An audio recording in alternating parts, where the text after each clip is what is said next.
Hello students, स्वागत करती हूँ आपका आपके अपने YouTube channel jobs and career bye Anju में। आज हम करेंगे एक्सरसाइज 7.10 का क्वेश्चन नंबर 4। और अगर आपको पीडीएफ चाहिए तो आपको टेलीग्राम ग्रुप ज्वाइन करना पड़ेगा। तो देखिए इसका फर्स्ट पार्ट, आपके पास फंक्शन है cos 2x और इंटरवल है -π/4 से लेकर π/4 के बीच का। तो रोल्स थ्योरम क्या कहती है, हमने इसके प्रीवियस 3 क्वेश्चंस हमने किए हैं और अगर आपने वो क्वेश्चंस वाली वीडियो नहीं देखी है तो उसका लिंक आपको इसके डिस्क्रिप्शन में मिल जाएगा। तो रोल्स थ्योरम में हमें 3 कंडीशन सेटिस्फाई करनी होती है। पहले कि फंक्शन कॉन्टिन्यूअस है या नहीं है, दूसरी फंक्शन डेरिवेबल है या नहीं है, और तीसरी आपको f of a is equal to f of b prove करना होता है। ये a और b क्या है, ये है a और ये है b, ठीक है। तो फंक्शन हमें इन पर इक्वल प्रूव करना होता है। तो पहले कॉन्टिन्यूअस की देख लेते हैं। आपके पास फंक्शन है cos 2x यानी कि कोसाइन फंक्शन है, और कोसाइन फंक्शन हमेशा कॉन्टिन्यूअस होता है क्योंकि कोसाइन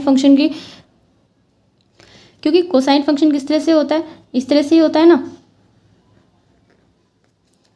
ऑलवेज कॉन्टिन्यूस, ठीक है। हर एक वैल्यू पे कोसाइन और साइन और कोसाइन दोनों ही फंक्शन क्या होते हैं, कॉन्टिन्यूस फंक्शंस होते हैं, ठीक है। तो यहाँ पर हम क्या लिखेंगे, यहाँ पर हम लिखेंगे एज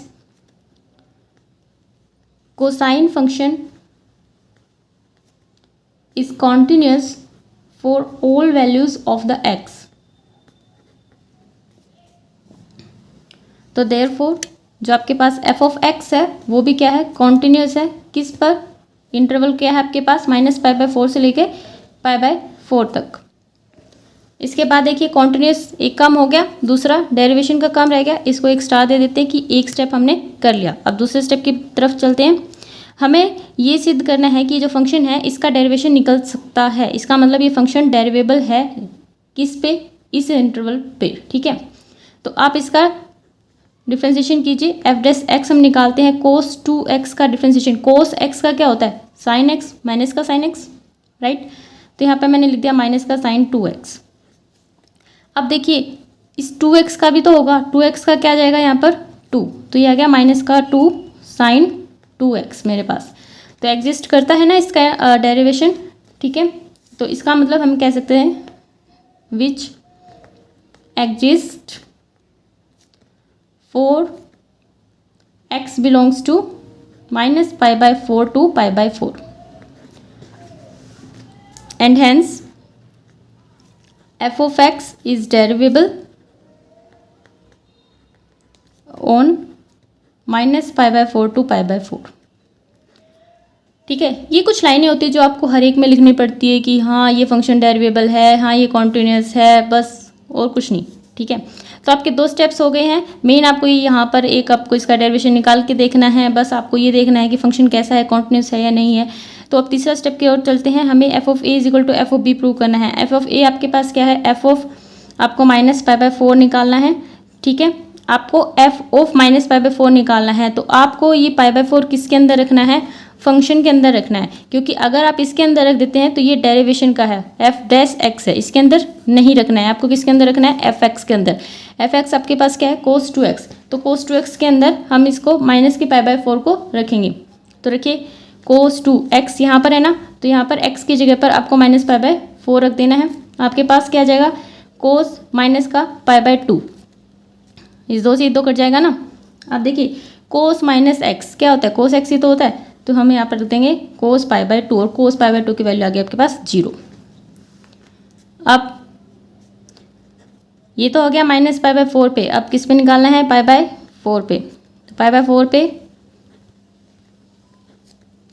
भी हमारे पास सेम ही वैल्यू आएगी, यानी कि ये दोनों आपस में इक्वल हैं। तो तीसरा स्टेप भी आपका कंप्लीट हो गया।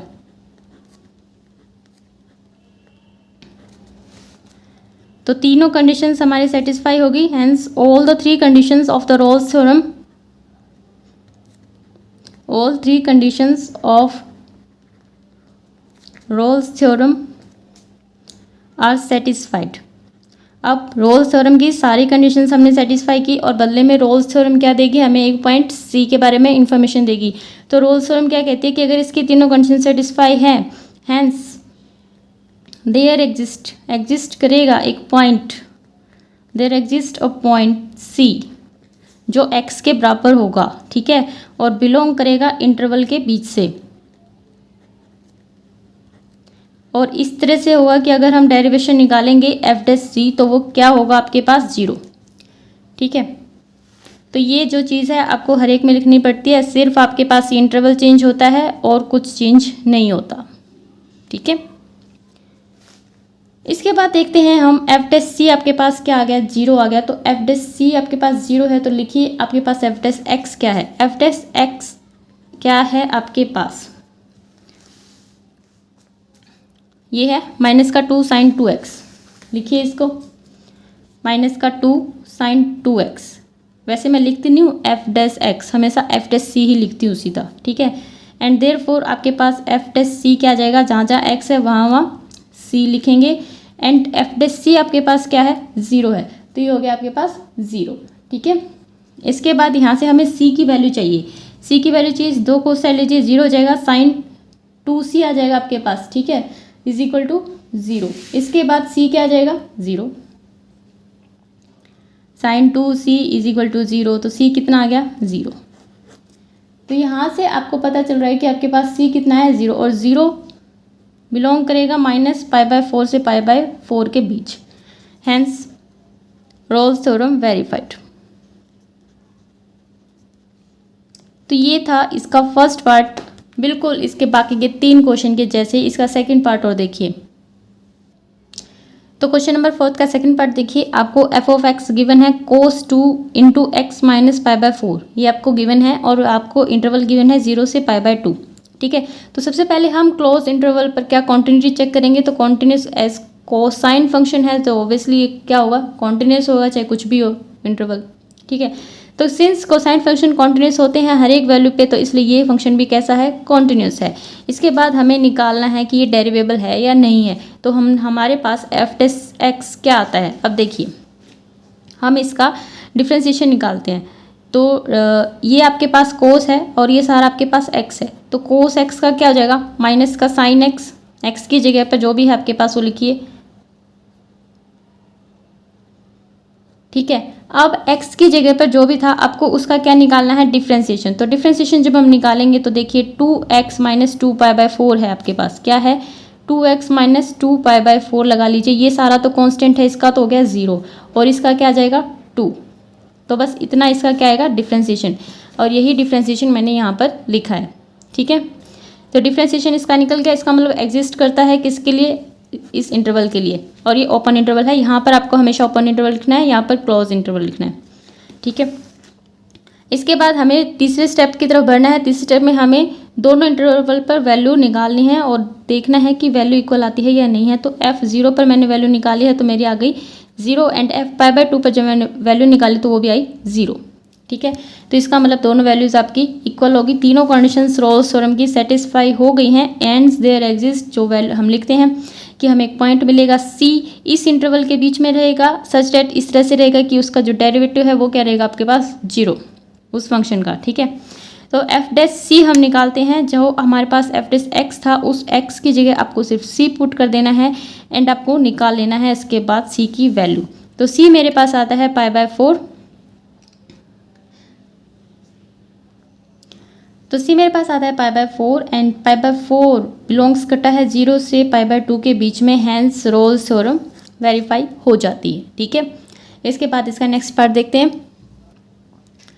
तो ये है क्वेश्चन नंबर 4 का थर्ड पार्ट। देखिए आपके पास F of x sine x minus का 1, और ये जो आपके पास फंक्शन है दो फंक्शंस का कॉम्बिनेशन है। एक तो आपके पास क्या फंक्शन है, साइन का फंक्शन है, और एक कांस्टेंट है। ठीक है, एक तो कांस्टेंट फंक्शन की बात करें तो सारे के सारे कांस्टेंट फंक्शन कैसे होते हैं, कॉन्टिन्यूस होते हैं। क्यों होते हैं, अगर हम ग्राफ पर देखें तो देखिए आपके पास यहाँ पर क्या है, -1। अगर मैं -1 की बात करूँ तो ये यहाँ पर -1 लगा लेते हैं, y इज इक्वल टू -1। मैं इसके लिए ग्राफ निकाल लेती हूँ कि y इज इक्वल टू -1। ठीक है, तो -1 का ग्राफ बिल्कुल ऐसे जाएगा, कॉन्टिन्यूस, कहीं से भी ब्रेक नहीं हो रहा ना, तो बिल्कुल कॉन्टिन्यूस जाता है। इसका मतलब जो कांस्टेंट फंक्शंस होते हैं वो कैसे होते हैं, कॉन्टिन्यूस होते हैं। और साइन और कोसाइन फंक्शन भी कैसे होते हैं, कॉन्टिन्यूस होते हैं। तो sine function and constant functions both continuous, इसका मतलब इनका डिफरेंस भी क्या होगा, कॉन्टिन्यूस होगा, and hence this function becomes continuous. तो एक स्टेप आपका हो गया। इसके बाद दूसरा स्टेप देख लेते हैं, डेरिवेबल है या नहीं है। तो डेरिवेशन देखिए, साइन एक्स का क्या हो जाएगा, कोस एक्स हो जाएगा एंड 1 का 0। तो एफ डेस एक्स आपके पास क्या गया, कोस एक्स जो एग्जिस्ट करता है तो जो फंक्शन है वो डेरिवेबल है इस इंटरवल पर, ठीक है। इसके बाद हम दोनों इंटरवल पे वैल्यूज़ निकालेंगे और देखेंगे कि वैल्यू सेम आती है या नहीं आती है। तो वैल्यू देखिए आप, हमने पाई बाय 2 पर निकाली है, साइन पाई बाय 2 1 हो गया, 1 - 1 0। इसी तरह से साइन 2 पाई प्लस पाई। अब यहाँ पर देखिए, यहाँ पर आपके पास साइन 5 पाई बाय 2 है, इसको आप थोड़ा सा ब्रेक करके लिख लीजिए 2 पाई प्लस पाई बाय 2। तो ये क्या बन जाएगा, साइन पाई बाय 2 ही हो जाएगा, ठीक है। 1 - 1 क्या हो गया आपके पास, 0। तो इसका मतलब ये दोनों भी आपस में इक्वल आ गई। दस ऑल द 3 कंडीशंस जो रोल्स थ्योरम की थी सारी की सारी सेटिस्फाई हो गई एंड हेंस देयर एग्जिस्ट। तो आपको एक पॉइंट मिलेगा C एंड यहाँ पर हम रखेंगे C को, तो हमारे पास C जो आता है cos C = 0, then C = cos 0 and cos 0 की कितनी वैल्यूज हो सकती हैं आपके पास, पाई बाय 2 भी हो सकती है, 3 पाई बाय 2 भी हो सकती है, लेकिन आपको कौन सी लेनी है, हमें चाहिए जो पाई बाय 2 और 5 पाई बाय 2 के बीच में आए, उसी को हम C की वैल्यू मानेंगे। तो यहाँ पर कौन सी वैल्यू है ऐसी, 3 पाई बाय 2। तो 3 पाई बाय 2 को मैंने ऐसी C की वैल्यू ले लिया, हेंस रोल्स थ्योरम वेरीफाइड, ठीक है। इसके बाद इसका नेक्स्ट पार्ट देखिए। तो क्वेश्चन नंबर 4 का 4th पार्ट है, आपके पास फंक्शन है sin x minus sine 2x। अब देखिए दोनों ही साइन फंक्शन है तो इनका डिफरेंस भी क्या होगा, कॉन्टिन्यूस होगा। तो sine since sines function is a continuous, so both are continuous and hence f of x is continuous on 0 to पाई, ठीक है। इसके बाद देखते हैं हमें डेरिवेबल होगा या नहीं होगा, बिल्कुल होगा क्योंकि साइन x का डेरिवेशन यहाँ पर cos x आ जाएगा और साइन 2x का cos 2x एंड 2x का यहाँ पर 2 मैंने आगे लिख दिया, ठीक है। Which exist for all, exist करेगा इसलिए ये डेरिवेबल होगा। इसके बाद इनकी वैल्यूज़ निकाल लेते हैं। f0 पर वैल्यू आएगी आपके पास 0 एंड f पाई पर आपके पास वैल्यू आएगी ये भी 0। तो दोनों वैल्यूज़ आपस में सेम होगी, तो तीनों की तीनों कंडीशंस क्या होगी, सेटिस्फाई होगी रोल्स थ्योरम की। एंड 3 कंडीशन सेटिस्फाई होने के बाद आपको एक पॉइंट मिल जाता है क्या, C। तो C पॉइंट आपके पास मिलेगा एंड f डैश C आपके पास क्या आ जाएगा, 0 आ जाएगा। तो f डैश C आपके पास क्या आ गया, 0 आ गया। तो 0 आ गया तो देखिए यहाँ पर हम C रखेंगे, cos C - 2 cos 2C = 0 and इस cos 2C को हम cos के अंदर चेंज करके लिखेंगे फॉर्मूले को, ठीक है। 2 cos के C - 1, जैसे cos 2x का होता है 2 cos स्क्वायर x - 1, सेम इसकी जगह पर C है, बस फॉर्मूला वही है, कुछ भी चेंज नहीं है। इसके बाद इसको सॉल्व करेंगे तो देखिए यहाँ पर जो है फैक्टराइजेशन मेथड से इसके फैक्टर नहीं निकल रहे थे, इसलिए मैंने डिटर्मिनेंट वाले मेथड से इसके फैक्टर किए और मेरे पास C की वैल्यू ये आ गई है, ठीक है। क्या आ गई मेरे पास, C की वैल्यू ये आ गई है। इसके बाद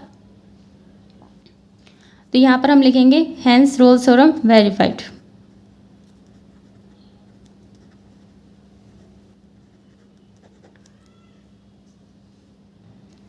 तो अगर आप इसको थोड़ा सा और लॉन्ग में करना चाहते हैं, बिल्कुल C में लिखना चाहते हैं, तो आप यहाँ पर एक लाइन लिख सकते हैं कि बोथ, क्योंकि 2 वैल्यू है ना प्लस और माइनस की, both values of the C belongs to, कौन सा इंटरवल था, 0 से पाई का इंटरवल था, ठीक है। इसके बाद है इसका next question.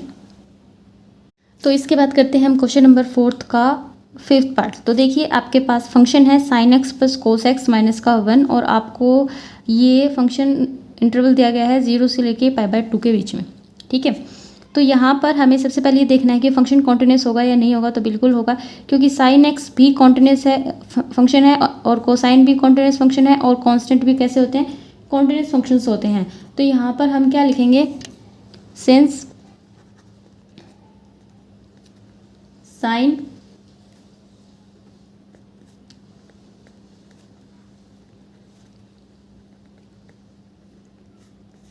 and constant functions are continuous everywhere, so therefore f of x is continuous for all x belongs to 0 to pi by 2। तो फंक्शन कैसा है, कॉन्टिन्यूस है सारे x की वैल्यू पे जो 0 से पाई बाय 2 के बीच की है, ठीक है। इसके बाद कॉन्टिन्यूस तो हो गया, इसके बाद हमें डेरिवेबल देखना है या नहीं है। तो निकालिए इसका डेरिवेशन। एफ डैश एक्स क्या आ जाएगा, साइन एक्स का क्या होगा cos x, and cos x का क्या जाएगा माइनस का साइन एक्स, एंड 1 का क्या हो जाएगा 0। तो आपके पास एफ डैश एक्स क्या आ गया, एग्जिस्ट करता है, बिल्कुल करता है। तो यहाँ पर आप लिखेंगे कि जो आपके पास एफ डैश एक्स है वो आपके पास ये आया है, एंड एग्जिस्ट करता है, which exist for all x belongs to open interval of 0 to π/2। ठीक है, इतना लिखने के बाद अब आपको सिर्फ इतना लिख देना है, देयरफॉर जो हम हर एक क्वेश्चन में लिखते हैं कि फंक्शन इज डेरिवेबल। ये जो लाइन होती है तो हमें हर एक में लिखनी होती है। ये रिजल्ट होते हैं हर एक स्टेप का। फर्स्ट स्टेप का रिजल्ट कि आपका फंक्शन कॉन्टिन्यूस हो गया, आपने ऊपर रीजन दे दिया। सेकंड स्टेप का रिजल्ट फंक्शन डेरिवेबल है, आपने ऊपर बताया कि किस तरह से है। ठीक है, इसके बाद थर्ड स्टेप है। तो थर्ड स्टेप क्या कहता है, थर्ड स्टेप में आपको वैल्यूज़ निकालनी होती है। 0 और π/2 के ऊपर आपको वैल्यू निकालनी है एफ ऑफ 0 की। फंक्शन की 0 के ऊपर वैल्यू देखिए, फंक्शन क्या है आपके पास,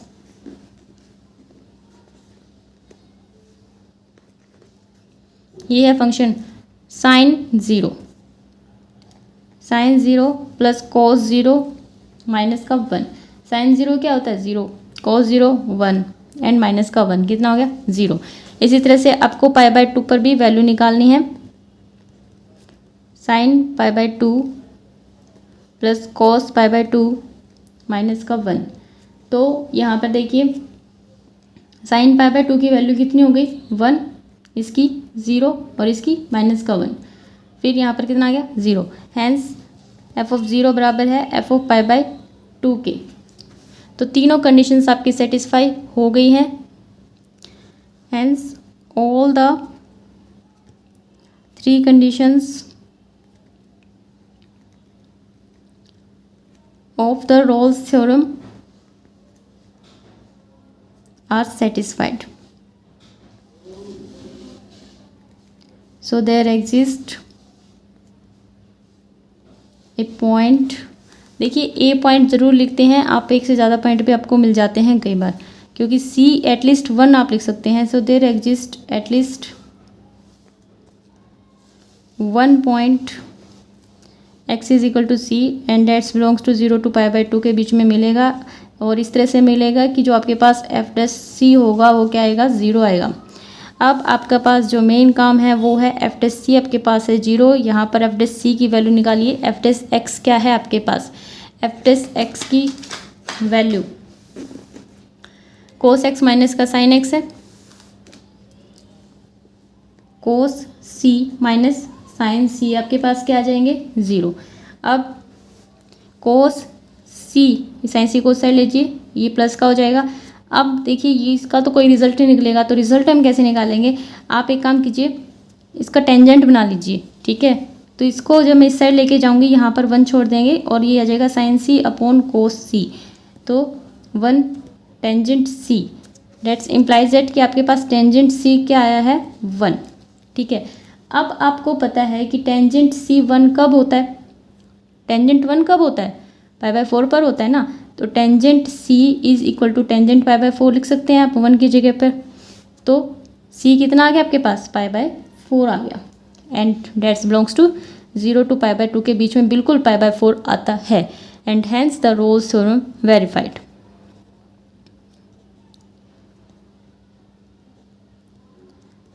अगर आपको कोई डाउट है तो आप मुझे कमेंट सेक्शन में लिख के बता सकते हैं, और अगर मैं अच्छा पढ़ाती हूँ तो भी बता सकते हैं। ठीक है, आपको समझ आ रहा है या नहीं आ रहा है तो आप अपनी राय ज़रूर दीजिएगा।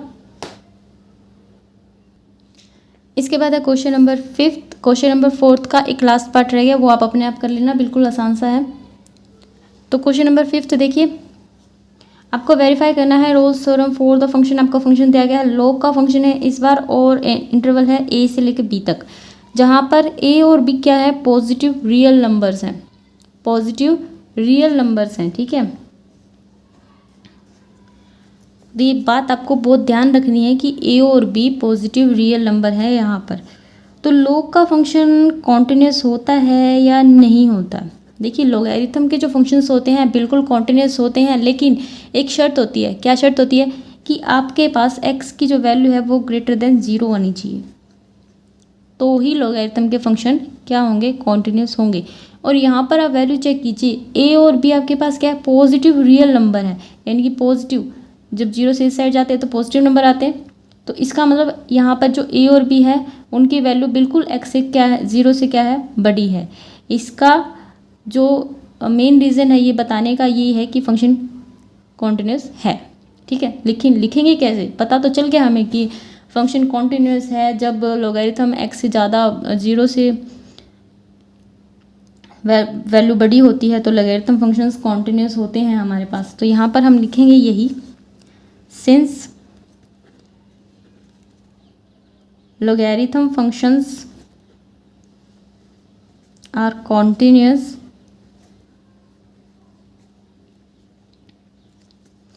when x is greater than 0।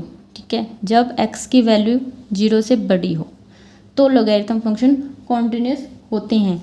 And hair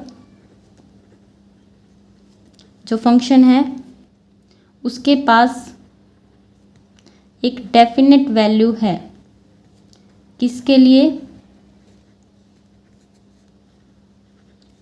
हर एक x के लिए। और जो x है यहाँ पर वो कहाँ से बिलोंग करता है, a और b से बिलोंग करता है। जो a और b हैं वो क्या है, पॉजिटिव रियल नंबर्स हैं। ठीक है, and a and b are positive real numbers. तो ये रीज़न हमने दे दिया और इसके बाद हम बताएंगे हमारा final step. Hence function is continuous. ठीक है, for x belongs to a to b। तो ये हो गया हमारा पूरा क्वेश्चन, स्टेप फर्स्ट, क्वेश्चन नहीं, स्टेप फर्स्ट हो गया कि लॉगरिथम फंक्शंस कॉन्टिन्यूस होते हैं जब x ग्रेटर देन 0 होता है। और यहाँ पर जो फंक्शन है उसकी एक डेफिनेट वैल्यू है हर एक x पर, क्योंकि a और b क्या है, पॉजिटिव रियल नंबर है। पॉजिटिव आपको ऐसे नहीं लिखना है आपकी फेयर नोटबुक में। ठीक है, पॉजिटिव इंग्लिश में जैसे लिखते हैं वैसे लिखना है। इसके बाद नेक्स्ट स्टेप की तरफ देखते हैं, इसका डिफ्रेंशिएशन। तो नेक्स्ट स्टेप में हमें इसका डिफ्रेंशिएशन करना है। ठीक है, आपके पास एफ ऑफ एक्स लॉग का फंक्शन है, तो आपके, मैं एक बार यहाँ पर लिख देती हूँ, आपके पास एफ ऑफ एक्स है क्या, log x square plus A B by में A plus B into x. तो हमें इसका डिफ्रेंशिएशन निकालना है, तो निकालिए इसका डिफ्रेंशिएशन, एफ डैश एक्स। अब log का डिफ्रेंशिएशन क्या होता है, 1/x।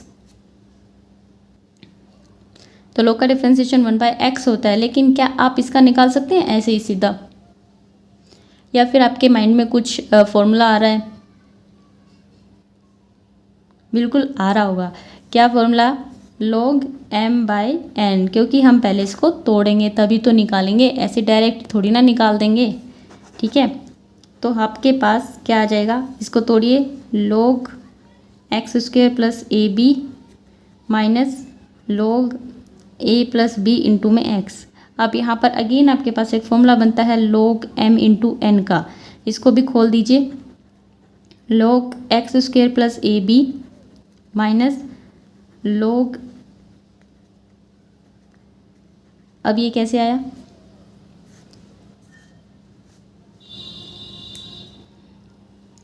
ये है मेरे पास log m इंटू n। इसका फॉर्मूला आता है log m plus log n, लेकिन बाहर है माइनस, तो इस माइनस की वजह से ये भी माइनस और ये वाला भी माइनस। ठीक है, तो फाइनली आपके पास एफ ऑफ एक्स आता है ये। अब हमें निकालना है एफ डैश एक्स, बहुत इजी से निकाल लेंगे। इसका क्या हो जाएगा, log एक्स का 1/x होता है, तो ये हो जाएगा एक्स स्क्वेयर प्लस ए बी। अब देखिए जो x की जगह उसका भी होता है, तो यहाँ पर डिफ्रेंशिएशन करेंगे, एक्स स्क्वेयर का तो हो गया 2x एंड ए बी का क्या आ गया 0 को, क्योंकि कांस्टेंट है। अब इसका देखते हैं, इसका क्या हो जाएगा 1/ab, पर ये तो कांस्टेंट है, इसके पास तो x है ही नहीं। अब देखिए इसके पूरे के अंदर x नहीं है, इसका मतलब ये सारा का सारा किस में गिना जाएगा, कांस्टेंट में गिना जाएगा, और इसका डिफ्रेंशिएशन क्या हो जाएगा 0। लेकिन इसके पास x है, इसका क्या हो जाएगा 1/x। तो फाइनली आपके पास जो डिफ्रेंशिएशन आता है वो आता है ये। ठीक है, और डिफ्रेंशिएशन एग्जिस्ट करता है, इसलिए हम इसको क्या लिखेंगे, which exist for all x belongs to open interval of a and b, क्योंकि डेरिवेशन में हमेशा हम ओपन इंटरवल का यूज़ करते हैं। And finally therefore f of x is derivable on open interval of a and b. इसके बाद देखिए 2 स्टेप आपके कंप्लीट हो गए, डेरिवेबल भी प्रूव हो गया और कॉन्टिन्यूस भी आपका प्रूव हो गया। अब हमें क्या करना है, आपको वैल्यूज़ निकालनी है इंटरवल पर। तो हम एफ ऑफ ए की वैल्यू निकालते हैं सबसे पहले। तो एफ ऑफ ए की वैल्यू निकालिए। आपके पास जो एफ ऑफ एक्स की वैल्यू है उसके अंदर आपको एक्स की जगह पर ए रख देना है, ठीक है। मेरे पास एफ ऑफ एक्स की वैल्यू ये रही। यहाँ पर जहाँ जहाँ एक्स है ना वहाँ वहाँ आप ए रख दीजिए। तो यहाँ मैं ऐसे करके ये हो गया ए का square plus A b, a plus B into में ए, ठीक है। इसको सॉल्व करेंगे, a square plus a square plus A b cut जाएगा, log 1 एंड log 1 की वैल्यू क्या आती है 0, ठीक है। इसके बाद एफ ऑफ बी निकालेंगे। तो log, अब जहाँ आपने ए रखा था ना वहाँ आप बी रखिए, B square plus A B and A plus B into में बी। ये भी आपके पास इसी तरह से कट के log 1 आ जाएगा और log 1 की वैल्यू क्या होती है 0। इस तरह से F of A is equal to आपके पास एफ ऑफ बी आ जाता है। तो थर्ड स्टेप भी आपका कंप्लीट हो जाता है, ठीक है। तो तीनों स्टेप आपके कंप्लीट हो गए, यानी कि तीनों कंडीशंस हमने सेटिस्फाई कर दी किसकी, रोल्स थ्योरम की। बस उसको लिखना बाकी है। देखिए तो लिखते हैं 10 all the 3 conditions of the Rolle's theorem are satisfied. Hence, there exists at least one point x is equal to c belongs to interval क्या था आपके पास, a b था ना, a b such that F dash C is equal to 0, ठीक है। तो ये हमने लिख लिया। इसके बाद आपको एफ डैश सी क्या करना है, 0 के इक्वल करना है। तो आपके पास जो एफ डैश एक्स था उसके अंदर सी रखिए, ठीक है। एफ डैश एक्स था उसके अंदर हम सी रख रहे हैं यहाँ पर, तो मैं यहाँ पर डायरेक्ट सी रख रही हूँ। आप चाहें तो पहले एफ डैश एक्स की वैल्यू लिख के फिर आप उसके अंदर सी लिख सकते हैं। 2c by C square plus A B minus 1 upon C is equal to 0। LCM ले लेंगे यहाँ से, c इंटू सी स्क्वायर प्लस ए बी, ये आ जाएगा 2c square minus C square minus A B is equal to 0। ये सारा इस साइड जाके 0, 2c square minus C square minus A B is equal to 0, then C square minus A B is equal to 0 and c आ गया मेरे पास plus minus root of A b, क्योंकि ये जो स्क्वायर है ये उस साइड जाके रूट बन जाएगा, ठीक है। तो आपके पास c की वैल्यू आ गई plus minus root of A B. And अब आप ये बताइए कि आप प्लस वाली वैल्यू लेंगे या माइनस वाली। देखिए उसने स्टार्टिंग में आपको कहा था कि जो a और b हैं वो क्या है, पॉजिटिव रियल नंबर्स हैं, तो इसलिए आप c को नेगेटिव बिल्कुल नहीं ले सकते। तो देयरफॉर आपके पास c क्या आ जाएगा, पॉजिटिव वाला रूट ऑफ ए बी आ जाएगा, ठीक है। क्योंकि ये बिलोंग करता है, जो सी बिलोंग करता है वो ए बी से बिलोंग करता है, इसलिए आप इसको नेगेटिव नहीं ले सकते। क्योंकि क्वेश्चन के स्टार्टिंग में उसने आपको बताया था कि ए और बी पॉजिटिव नंबर्स हैं ना कि negative. And hence Rolle's theorem verified, क्योंकि आपको सी मिल गया है और ऐसा सी मिला है जो ए और बी के बीच में है, इसलिए रोल्स थ्योरम वेरीफाई हो जाती है। और इसी के साथ आपका क्वेश्चन नंबर 5 भी कंप्लीट हो जाता है। उम्मीद करती हूँ आपको समझ आया होगा। अगर आपको समझ आया है तो चैनल को शेयर एंड सब्सक्राइब करना ना भूलें।